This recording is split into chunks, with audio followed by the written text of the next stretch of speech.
Capek nggak kira-kira? Ya capek. Alhamdulillah. Alhamdulillah wa syukru ala ni'amillah. Bisa silaturahim dengan warga RW 29. Dulu pernah pengajian di lapangan RT 6 dalam rangka Agustusan. Sekarang ada di Masjid Muhajirin dalam rangka Maulid Nabi Muhammad Sallallahu Alaihi Wasallam. Saya datang tidak ingin memberikan tausiah, bukan memberikan satu petuah, sebab yakin orang-orang di sini semuanya sudah hebat-hebat ngajinya, jago-jago ngajinya. Ibu-ibu juga putih-putih wajahnya dibedah. Tetapi insya Allah saya datang ke sini saling mengingatkan, kita saling untuk memberikan semangat di dalam menjalankan nilai ibadah kita kepada Allah Subhanahu wa Ta'ala. Yang kita peringati malam hari ini adalah sosok manusia yang mulia dimuliakan oleh Allah, makhluk yang agung diagungkan oleh Allah, makhluk yang hebat diberikan kekuatan mukjizat oleh Allah Subhanahu wa Ta'ala. Ketika kita berbicara tentang Maulid Nabi Muhammad Sallallahu Alaihi Wasallam, tentunya kita berbicara tentang keadaan dan kondisi manusia kapan sebelum ada Nabi, ketika ada Nabi, dan sesudah tidak ada Nabi. Sekali lagi, berbicara Maulid Nabi pasti tidak lepas erat kaitannya dengan kondisi manusia. Oh kasar, siang.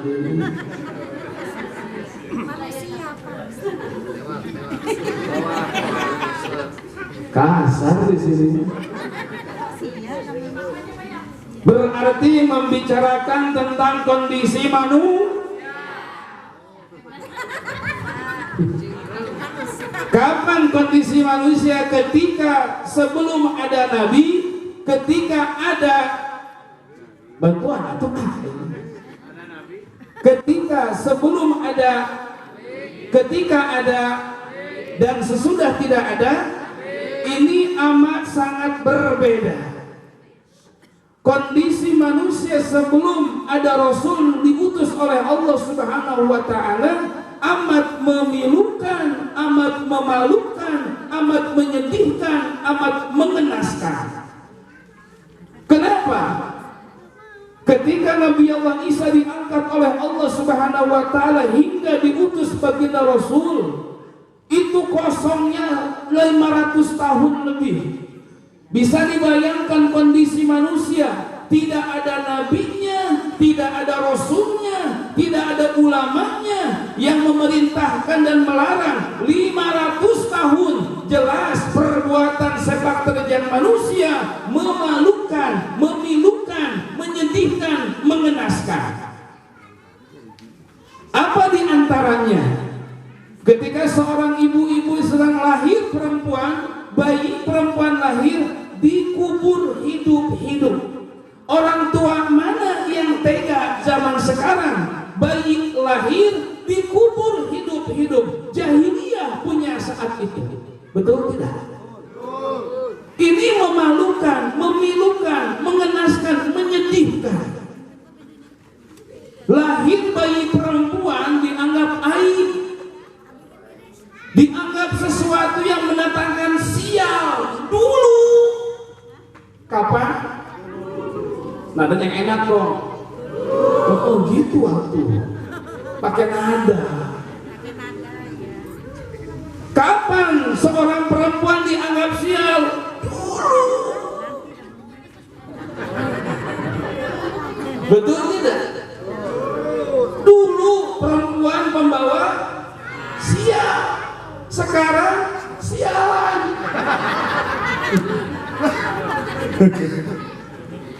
Ya Allah ya Rabbi, ini kan sangat menyedihkan. Anak sendiri, betul tidak? Darah daging sendiri, begitu keluar perempuan aib dipendem.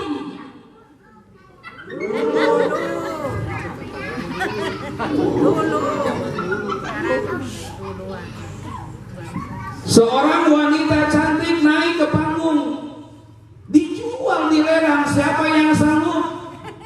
Pak RW?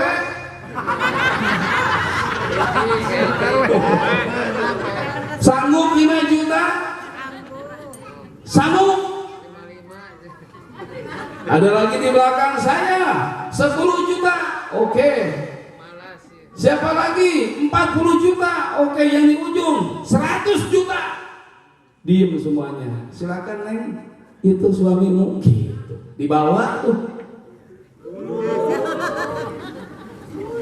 Dulu memalukan, memilukan, menyedihkan kondisi dulu.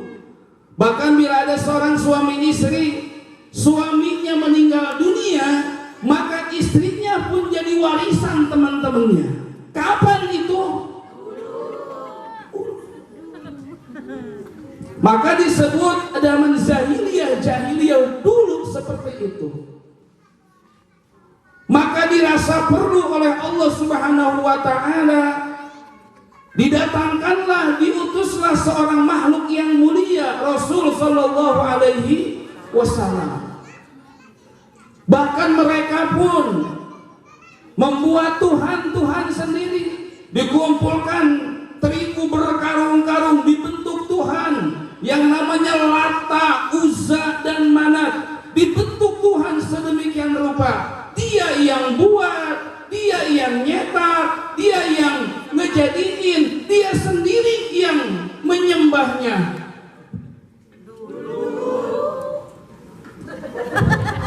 Betul tidak? Dia yang bikin bahannya, dia yang ngebentuk Tuhan, udah jadi disembah-sembah. Ini kan menyedihkan, Pak. Tuhan dibuat dengan tangannya sendiri, udah jadi disembah-sembah. Maka saat itulah banyak manusia yang sakit jiwanya. Betul tidak? Karena banyak yang sakit jiwa, turun Al-Quran, wa nunazzilu minal Qur'ani ma huwa shifa. Turun Al-Quran sebagai obat, bukan obat lahiriah, bukan obat zahir, tapi obat nih, jiwanya banyak yang sakit. Kapan itu? Sekarang lebih sadis. Dulu bayi lahir bisa melihat, bisa bernapas. Sekarang belum lahir geus dipaehan di jero. Terus tuh bener tuh ya? Ini namanya jahiliyah modern. Quran ada, ulama ada, pengajian pengajian banyak, pencerahan ada, bayi belum lahir geus dipaehan di jero alias abor. Lebih sadis nggak nih? Lebih sadis zaman jahiliyah dulu. Dulu mah sempat keluar. Kalau sekarang nggak dikasih kesempatan keluar, dipaehan.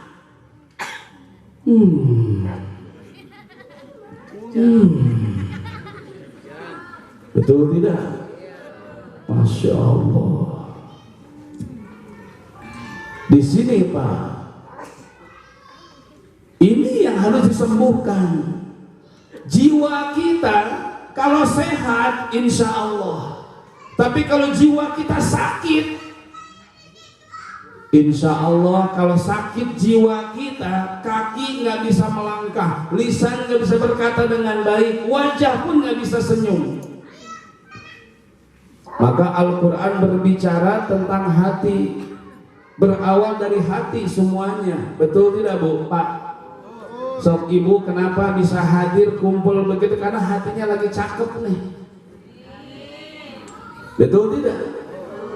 Kalau ibu kesel sama suami, kesel sama pernah kesel sama suami. Kira-kira suami bikin air kopi, ibu ngaduknya mainin apa senyum? Kenapa? Ada bawaannya hati. Hati kesel pasti kesel juga, betul. Ketika kesel dengan suami bisa senyum sama suami kagak? Enggak. Kenapa? Ininya bermasalah. Tapi kalau tanggal muda bisa senyum. Betul tidak? Maka berawal dari sini. Saya yakin yang hadir malam hari bisa kumpul, hatinya cakep semuanya. Amin atuh. Maksa dikit nih. Kalau nggak mungkin nih hati kita kotor, nggak mungkin bisa ketemu. Ibu kesel sama tetangga. Begitu naik angkot ada dia di situ, masuk nggak? Nggak jadi, nggak bisa kumpul. Orang yang ininya bermasalah dengan orang lain tidak akan bisa kumpul dalam satu tempat. Begitu ke warung ada dia, nggak jadi. Mau ke masjid ada dia, nggak jadi. Nih di sini. Maka Al-Quran berbicara hati ada 3. Satu ada qalbun mayyit, ada qalbun marid, ada qalbun salim. Ada berapa hati? Ada 3. Kenapa bisa sakit jiwa? Karena sudah qalbun mayyit, hati sudah parem,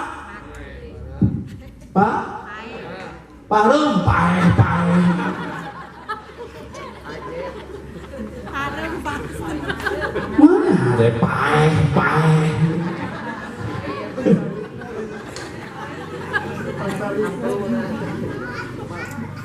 Qalbun mayyit, hatena geus parem, paeh. Jadi lamun geus parem kumaha? Katingali teh geus teu katingali poek. Maka gambaran poek, gambaran sengsara. Ibu bapak ketika sedang istirahat malam hari, tiba-tiba lampu padam semua. Ibu bangun kaget tidak? Padahal di rumah sendiri, apal kesana kemari, ketika mati lampu tetap apa-apa. Betul nggak? Padahal, siapa apa-apa? Kakarayapa? Nggak lancar, padahal di imah sorangan. Ketika mati lampu, sangsara. Kadang itu diadu jeung kursi. Ini kepala kebentur tembok, kadang perut ibu diadu dengan perut bapak. Ya gitu. Gelap. Kalau di jalan Pak ada lubang, jalan turun. Ketika gelap kelihatan nggak lubang? Ketika gelap lubang kelihatan nggak Pak?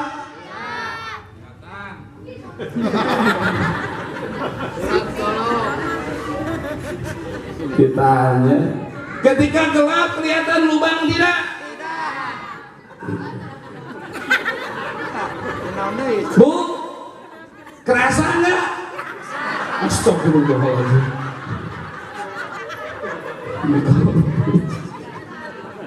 Ditarik nih.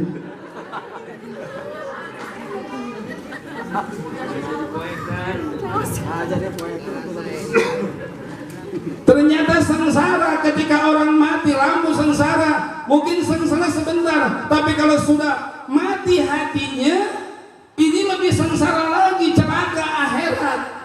Maka tidak sedikit, kenapa nak kamu matiin ibu sendiri? Lagi gelap. Betul? Lagi gelap.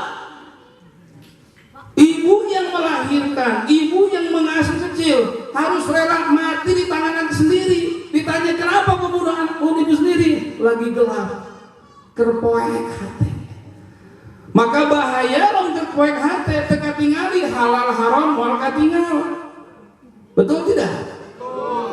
Halal haram teka tinggal, hak yang batil teka tingali. Yang milik batur, milik serangan teka tingali. Kesebab poe pamajikan batur disikat.